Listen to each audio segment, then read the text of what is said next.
Hey. Hey, Hey, now I can see you guys. How y'all doing? Yeah, all good. good. How How are are you? you?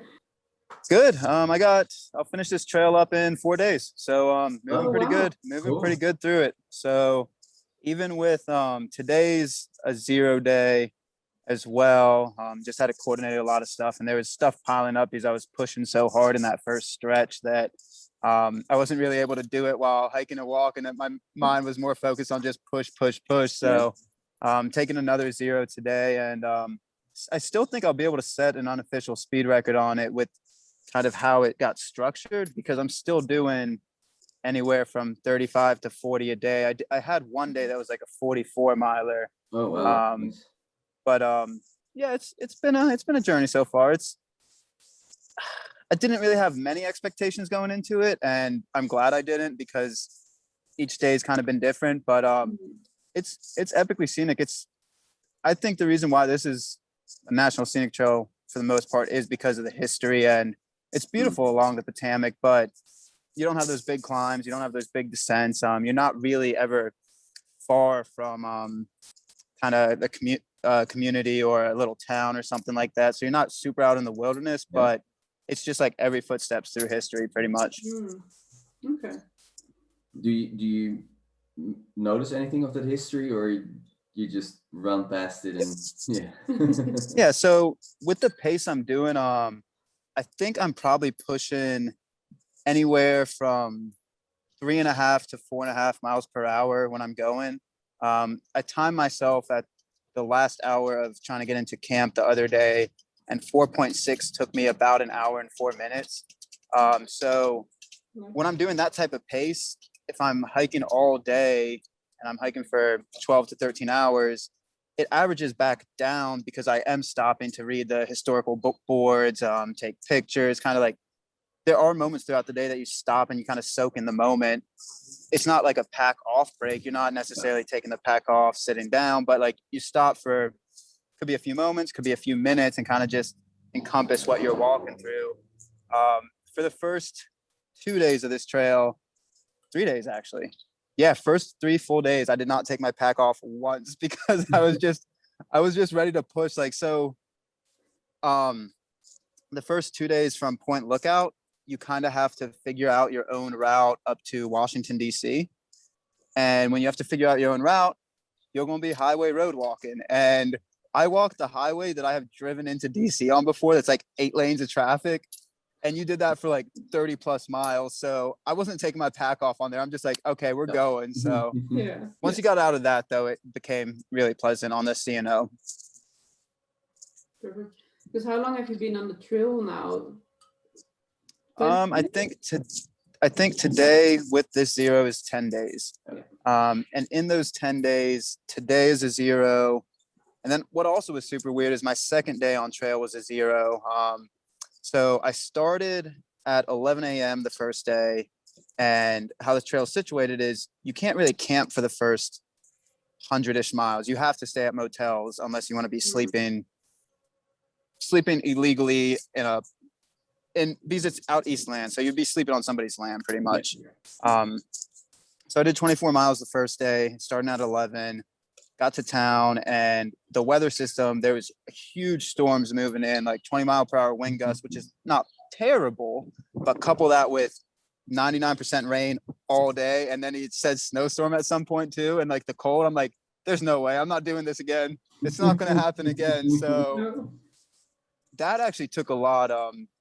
It it took a lot of mentality of fighting that I was doing the right thing by not pushing that day Yeah. because I wanted to. Like I'm like, okay, I just started trail. I want to keep going, but it could have put me not as serious a situation as the GDT because there would have been help if I needed it. But even with full cold weather gear, if you're walking in pure rain slash snow for the length of if I was going to be hiking that day, 12 to 13 hours, and it's super cold, you're going to get soaked and you're going to be kind of hovering around that brink again. So I'm like, all right, I'm not doing this Not again. doing that. No. No. Yeah. So that was the luck you were talking about up front. Did you encounter Yeah. some interesting luck again? So that was kind of the luck the second day, and also the luck. What I was talking about was that first 2 days of when I say highway road walk, like a lot of these trail systems do have connector routes, which is part of the trail that you walk on road for a few miles, what may have you. But literally the entirety of these first 2 days was 4 lanes of traffic, 6 lanes of traffic, 8 lanes of traffic, like straight up, just thousands of cars coming at me. So the second day I played a game because there must have been 100+ cops that passed me. And they were looking at me like, what the hell is this guy doing? So I was playing a game that they were just on their radios being like, when's he going to stop? He's 4 miles up. He's pushing hard. He's not stopping. So I tried to make it fun. Do you think they could have made the trail then shorter, those 2 days, if it's not really adding anything? Or you really need those 2 days to get to the point on day 3? So it depends how you go after a trail system. So like if somebody was going out here just for the beautiful aspect of it, and there's a beauty in pushing those miles, but the beautiful aspect of the C&O Canal, the Great Delaney Passage, the Lower Highlands, which is smaller trails that are part of the bigger Potomac heritage, they could just do that and call that a hike. But if you're calling it a through hike, you have to start at point A and end at point B and connect the footsteps. So I bet there are people that start up in the Lower Highlands and go down to Washington, D.C. and call it done, because that's the chunk of change that's like you're actually on trail system. Yeah. Not many people probably do that unless they're specifically going for that through hike, that Point Lookout to Washington, D.C. chunk, because it is all road. Mm. And then I got trapped in a cemetery once I finally got off the road into DC, which was also, I was just the mentality, adrenaline just pushing nonstop. And you have to cross Woodrow Wilson Bridge. So like the Potomac Heritage, if you look at the map around DC, there's like 5 different colored lines. You can do different routes to connect to the C&O. And the route I took was bringing you to the start of Mount Vernon Trail in Old Town Alexandria. So my GPX route has me going over the bridge and then like instantly going onto the trail system. But that's not how it works out in real life. Like you have to keep walking down the bridge because it's really high up, until it puts you down in elevation. Then you cut across. So I cut across and there's this open cemetery that brings you back towards it. So I'm like, okay, I'll see some history, walk through a cemetery. Get to the end of the cemetery, they let you in, but they don't let you out. So it's like completely blocked at the end. So I'm in like Old Town Alexandria, scaling like 2 giant ass two giant wrought iron fences. And I'm just like, oh, this must look so bad. Oh. Nice. Yeah. But then you managed to find the trail start of the C&O pretty easy after that? Not directly after that. So you found the Mount Vernon Trail pretty easily. Yeah. But the Mount Vernon Trail, you're still in heavily populated areas. Yes. Yeah. So like as soon as I hopped that cemetery gate and I was on the Mount Vernon Trail, I had hit Old Town Alexandria. Oh, did I do something? No, still For us, okay. it's still the same. Side? Oh, okay. My screen just went a little darker. Sorry. But sorry, okay. But yeah, so when I hopped that fence, it put me in Old Town Alexandria, and from there I had gotten there on a weekend, so they had cordoned off like that entire town. So I was walking through block parties, so I'm masked up, got a pack on my back and pushing hard miles, and people are just looking at me like, what the hell is this guy doing? But after that, I was able to find the C&O pretty easily. Okay. So when you started the C&O, did you encounter a lot of cyclists? Surprisingly, no. So when I started it, like there were cyclists out there, but when I started it, that cold snap was still up here. So each morning I was waking up, like throughout the night, I would have to curl in the fetal position, even in my sleeping bag, to stay warm. Oh. It was so cold. So I would wake up and just like shove my hands like into my pack, into my belly to keep them warm, even in gloves.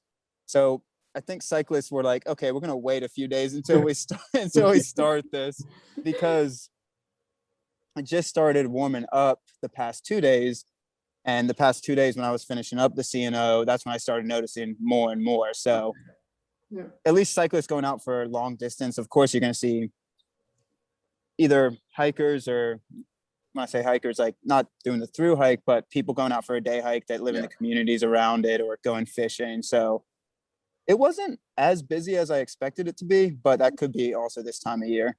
Yeah. Yeah. The weather seems to be okay now. Is it It does. front over? We can hope.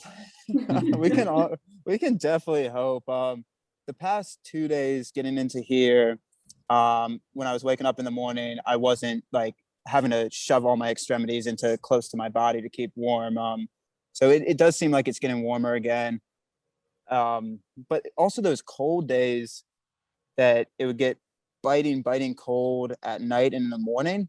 By about 2 or 3, if you were wearing all your cold weather gear, you would be sweating. So I think it's finally starting to transition. Instead of being half and half, it's starting to fully transition into that kind of spring mentality. Yeah. Okay. That will be more comfortable for sure. Yeah. And I only have 4 more days of this trail. So granted, my next trail will be in the Northeast as well. But for the most part, the weather, I don't think it's going to have I say that now. I don't think it's going to have a serious shift, hopefully, for the foreseeable future. I knocked on wood. Don't worry about that. I knocked on this bench right here. I'm not playing that game again. So how was the trail in general? Did you encounter, besides the getting stuck in a cemetery, any other interesting stories? Or so the CNO, that's about 184 miles. I think exactly it was 184 and a half. It's beautiful.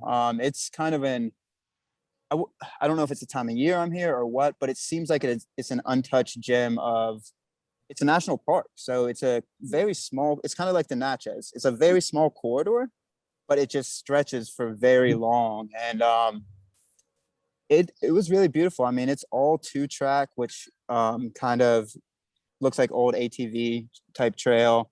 Then you pass all these old lock systems that it's for the overflow of the river that people used to man back in the 1700s, 1800s. I was walking by some historical places in St. Mary's, which was the first capital of Maryland, that was founded back in the 1600s. So like when you're walking this, you're really walking a lot of history. Pretty much every step that you're stepping on was created back in 1700, 1800s for a specific reason, to keep the communities that were getting built along this river safe, and getting these overflows and directing them where they needed to go. So there's no really, as a 2-track and mostly a bicycling route, there's not a lot of obstacles you have to overcome. Yeah. So you can kind of set back into a pace and just cruise and just enjoy the beauty around you. That's good. Yeah, no swimming or anything like that. So it's a change. That's good.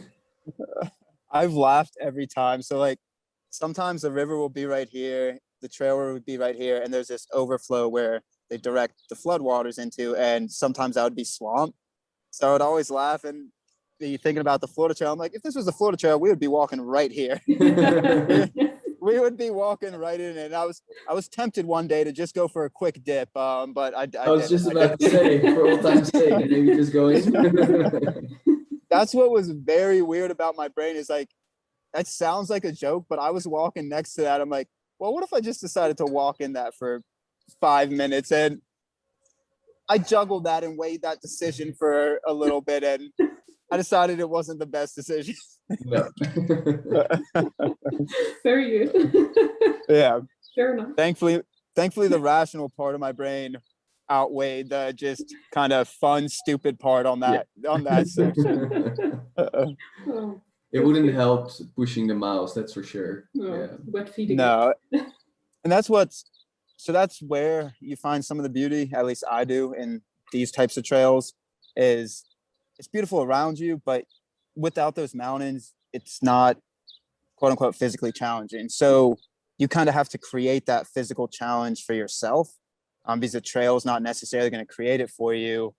So that's why I've been trying to push hard. So some of these days that I would do like a 38 or 39, I would just see like micro goals within micro goals. Like, can I continuously walk the entire day and push this pace? Or can I use this hour to get above 4 miles per hour and try to find the physicality within a flat, straight trail system? Yeah.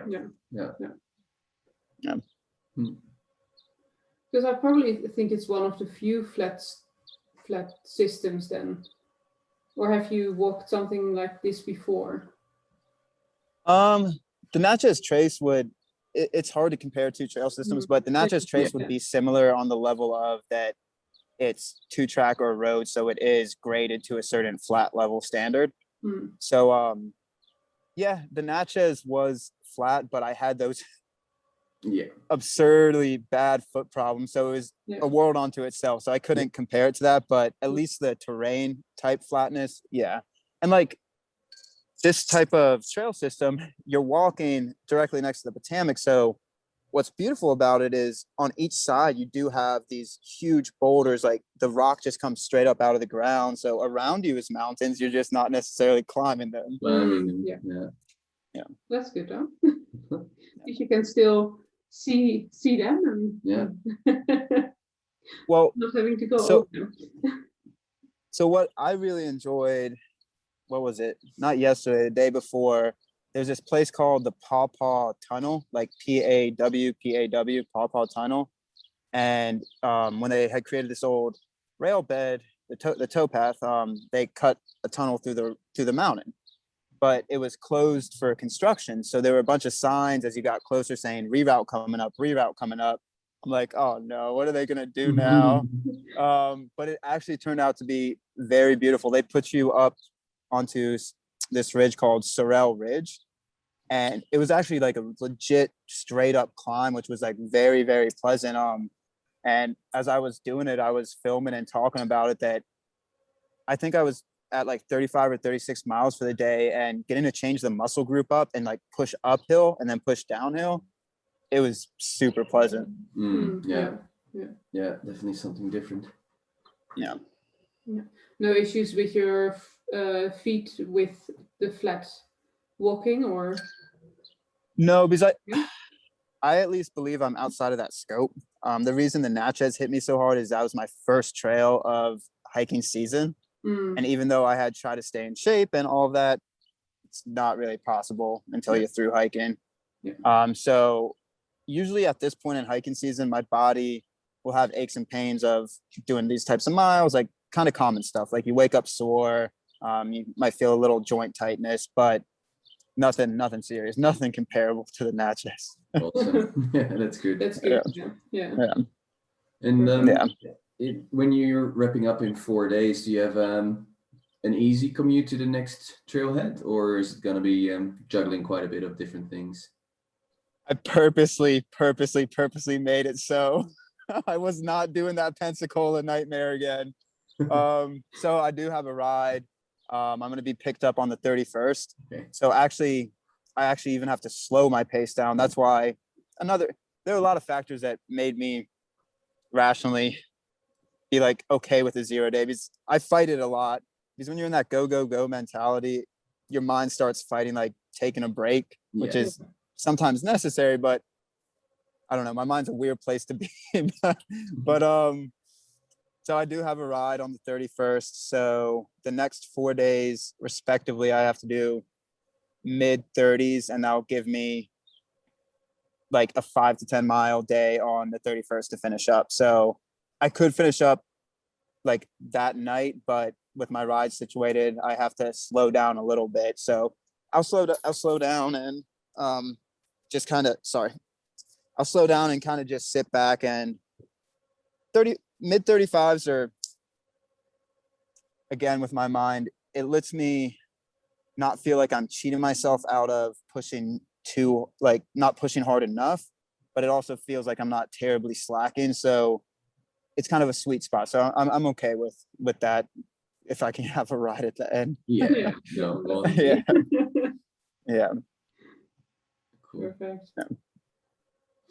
Yeah, and that will bring 31st, get a ride, and then that will commute me over to Connecticut, where I should be starting the New England either April 2nd or April 3rd, depending on how much stuff, how much of a break I want, like talking about that mentality and how much stuff I need to do to get situated for that trail system with 11 Skies, with all the up videos piling up and all of this stuff. So depending on that, the start date will be the second or third.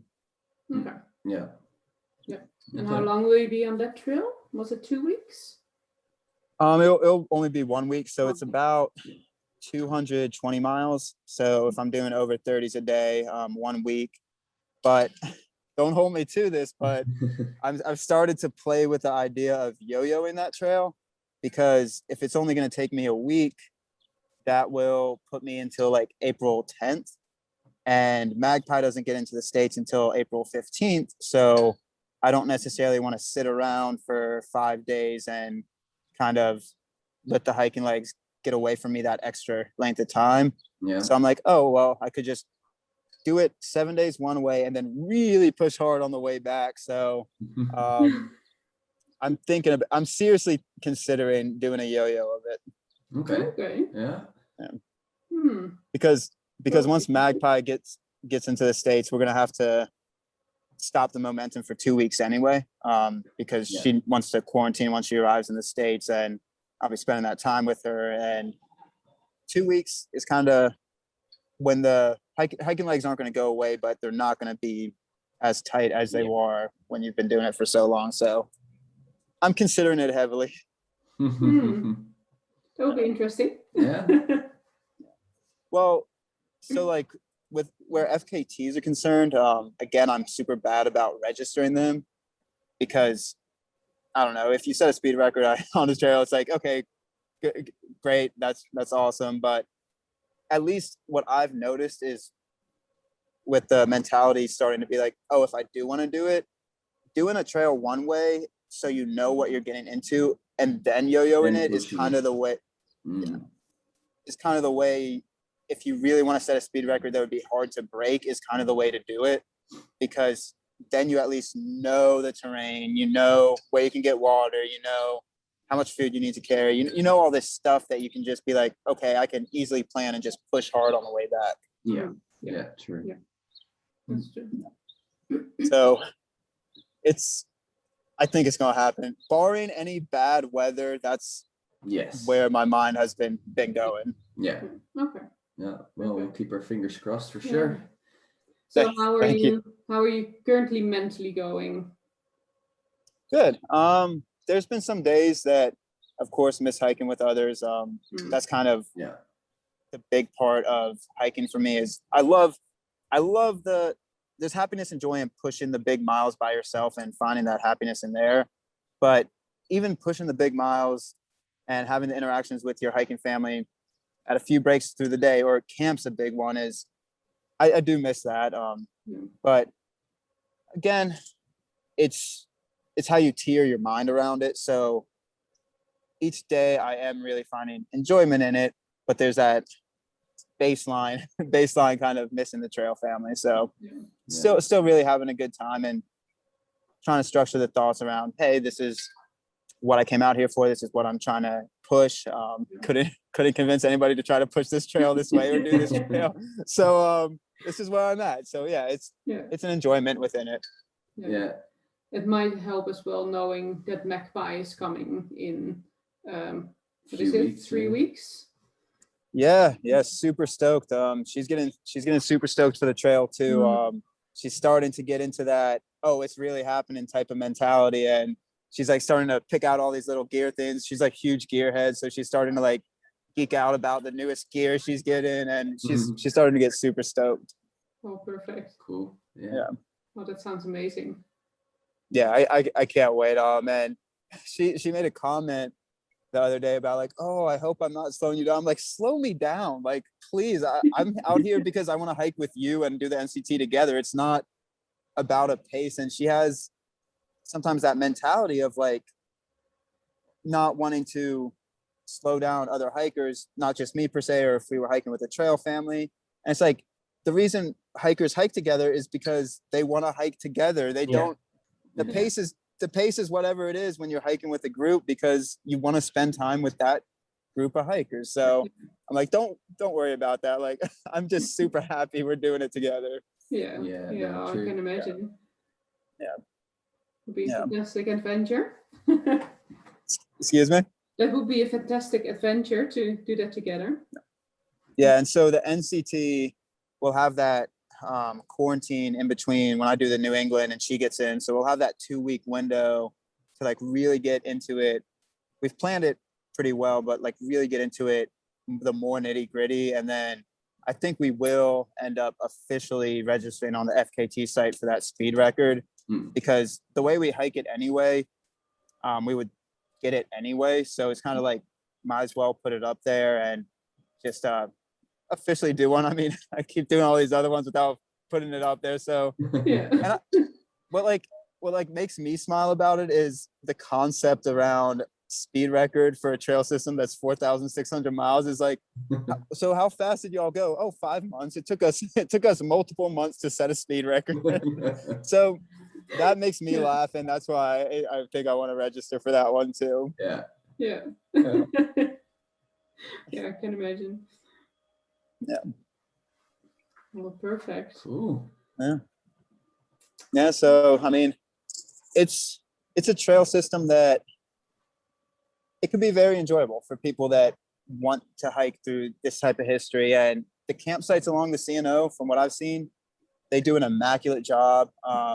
There's a lot of hiker biker sites, and they're all free too, which is absolutely amazing. Okay.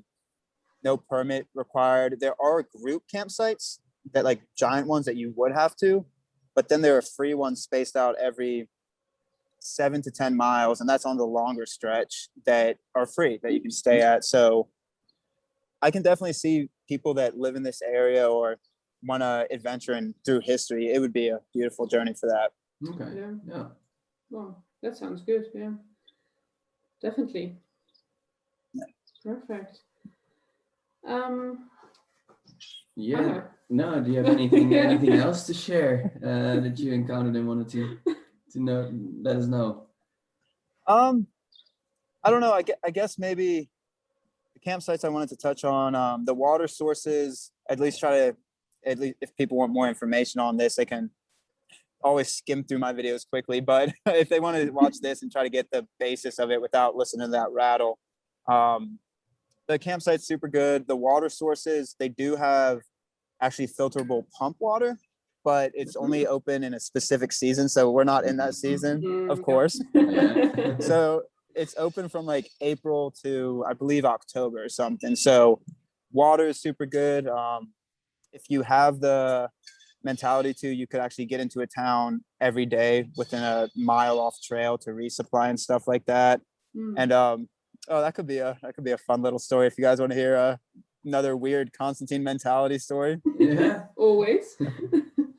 So I remember you guys asked me how I eat on trail, and you guys were kind of put out when I told you all about candy, and like you wanted actually like good food for it. So my mind finds like weird goals sometimes, and then it doesn't start off as a goal, but then it holds on to it and makes it a goal. So like I was 2 days out of Cumberland, and I had above 80 miles left, and all I had left in my pack was like a complete cookie, a half a sandwich, and like a small bag of like candy. And I could have gone off trail to resupply in a town, but instead I'm like, okay, you know what? I only got 2 days left. I'm going to push it on just all of this food. Mhm. And I pushed the last 80 plus miles on like less than 900 calories just because I wanted to see if I could do it. And my brain wouldn't let me outside of that goal, and I was just starving by the time I got to town. And what did you eat when you came into town? I instantly went to Taco Bell and got their $10 box and just ate all of it right there. People were looking at me quite strange, like, what has happened to this person? I mean, I inhaled that in 5 minutes, put down, I think it was like 5 tacos and then 5 like thick type of quesarito type things too. Yeah, it was very much needed, and I was still hungry after that too. I can imagine. Nice. Yeah. But people don't have to do that. You all can go off to towns Yeah. any day you want Yeah, and yeah. resupply. It's just my mind got stuck on a weird goal and I had to chase that goal. Well, it's always good to have goals. Yeah. Until they really screw you over sometimes. Yes. It didn't screw me over too bad per se, but it still hurt. My stomach was grumbling myself to sleep a lot of the nights. You're Yeah. lucky we're only 2 days and not 3 days. Yeah. Yeah. If it was 3 days, I hope that I could say my brain wouldn't lock on that goal. I have a feeling it might. I think 3 days. Yeah, it would still lock on 3 days. 4 days might be pushing it a little bit. Yeah. Yeah. So yeah, welcome to how Constantine hikes again. So yeah, y'all knew this going in, and that Yeah. do some weird stuff. Oh, cool. Yeah. That makes it Yeah, fun. so- Yeah. Yeah, and especially a trail system that is beautiful around you, but not necessarily tough. You got to make fun for yourself sometimes. So like, Yeah. it sucked, but it also made it fun because it was like a fun thing to try to go after each moment. So yeah, it was fun. So Oh, perfect. Awesome. yeah, guys, Yeah. Thank you again for Yeah. for the update and the catch up. definitely. Thanks for having me again.